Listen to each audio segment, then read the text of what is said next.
तू प्यार ना कर बैंकरा से का है नीचे से आंख मार करो कहत तू प्यार ना करो मीट खाइबो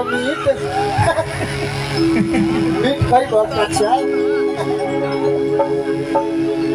नीचे से लेके आंख मार 10 किलो मीट ज्यादा है 10 किलो बबुआ का नाम है तहार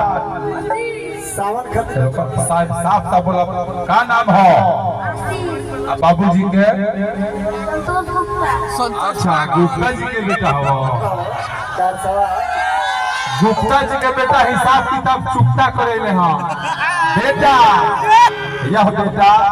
पटना के गोल घर है एगो दोनों बापू भुला देबो 50 रुपया दे दे